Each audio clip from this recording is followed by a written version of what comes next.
Salut tout le monde, c'est Magie Expliquée, j'espère que vous allez bien. Aujourd'hui on se retrouve pour un nouveau top 3 de tours de magie. Vous allez voir, il y en a deux qui sont très visuels, un avec un paquet de cartes et le deuxième avec un élastique et un stylo. Et le troisième, ce sera un tour de cartes, très sympa à faire, notamment les trois pour ces fêtes de famille de fin d'année. Donc j'espère que la vidéo va vous plaire et on commence tout de suite avec le premier tour.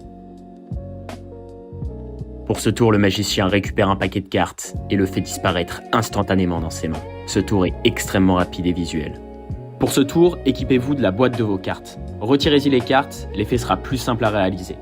L'astuce de ce tour consiste à approcher notre main opposée par le haut en l'ouvrant le plus rapidement possible.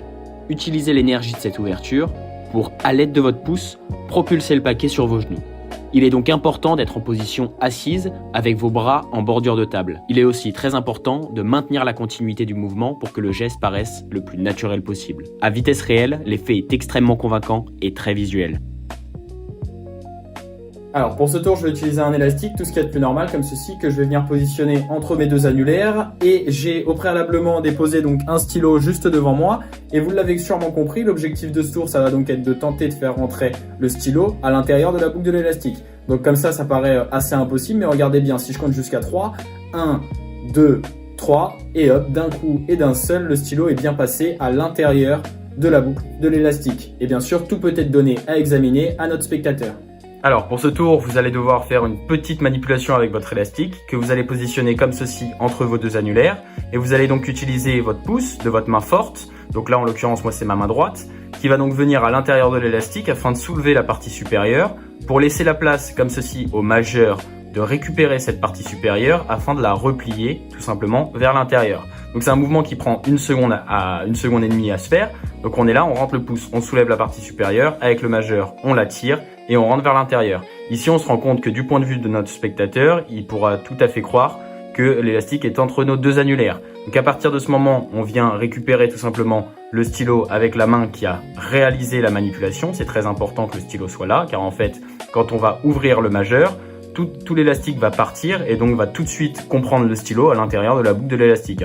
Je vous montre, si on pose le stylo ici et que j'ouvre mon majeur, directement le stylo est inclus dans la boucle. Alors bien sûr, il ne faut pas le faire comme ça, l'idéal c'est d'avoir le stylo vers nous et quand on va le chercher, donc on réalise très rapidement cette manipulation, on récupère le stylo et ensuite on va accompagner le mouvement tout simplement de haut en bas comme ceci, non seulement avec le stylo mais aussi avec les mains et c'est vraiment quand on est en bas ici qu'on va donc lâcher, tout simplement ouvrir le majeur. Donc je vous le fais, on est là, hop et on ouvre le majeur. Et donc là le stylo est inclus dans l'élastique et tout de suite on remonte pour montrer à notre spectateur que le stylo est tout de suite donc dans la boucle de l'élastique. Alors pour ce tour, je vais avoir besoin de 4 pièces comme ceci.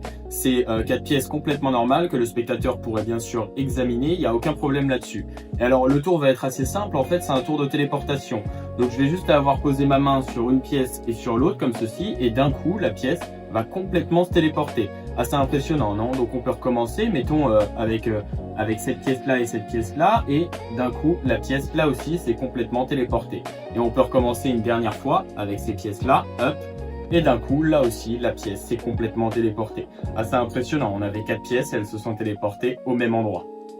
Alors pour ce tour, en réalité, vous n'allez pas avoir besoin de 4 pièces, mais bien de 5 pièces. Donc il faut que les pièces soient identiques, donc là j'utilise des pièces de 20 centimes car je trouve que le format est pas mal pour ce tour. Et bien sûr, faites attention à un détail qui pourrait vous trahir, il faut que les pièces soient retournées dans le même sens. Sinon, le spectateur va pouvoir commencer à analyser la situation. Ensuite, donc, comment on va commencer? Eh bien, on va poser la 5e pièce en dessous, donc, de la pièce qui se trouve dans l'angle inférieur à votre droite, comme ceci. Et en fait, on va commencer avec notre main dessus. Donc, il faut que la pièce soit assez basse au niveau de notre main. Et face au spectateur, si on retourne comme ceci notre main, eh bien, il ne constatera pas la présence de la pièce. Et on peut même, comme je l'ai fait dans la démonstration, aller examiner les pièces en gardant toujours le bras au-dessus de cette pièce-là. Donc, c'est-à-dire que je vais aller retourner les pièces comme ceci, en gardant toujours mon bras au-dessus de cette pièce-là. Mais pour un spectateur qui est en face de moi, eh ben, il ne verra toujours pas la présence de cette pièce. Et ensuite, vous allez voir, le tour est assez simple. Finalement, on aura donc notre main posée au-dessus de la 5e pièce et on va poser notre main au-dessus, donc pour commencer, de la pièce en bas à gauche, comme ceci, en faisant croire que cette pièce-là va se téléporter ici. En réalité, on embarque la 5e pièce ici. Et donc, on fait croire que les pièces se sont téléportées, on montre, et maintenant il y a 2 pièces ici. Sauf que cette pièce-là, on va la baisser juste ici. Donc, on l'emporte avec nous. Et là, encore une fois, on peut retourner notre main comme ça et montrer au spectateur que notre main est complètement vide. En réalité, la pièce est juste ici. Ensuite, on va faire un mouvement en diagonale en faisant croire au spectateur que cette pièce-là va se téléporter ici. Donc, on pose notre main sur cette pièce-là et on va donc embarquer cette pièce-là juste ici. Et donc, on est comme ça et on montre au spectateur que la troisième pièce s'est téléportée. En réalité, on prend cette pièce-là et on la baisse ici. De la même manière, on peut montrer à notre spectateur qu'on n'a rien dans la main.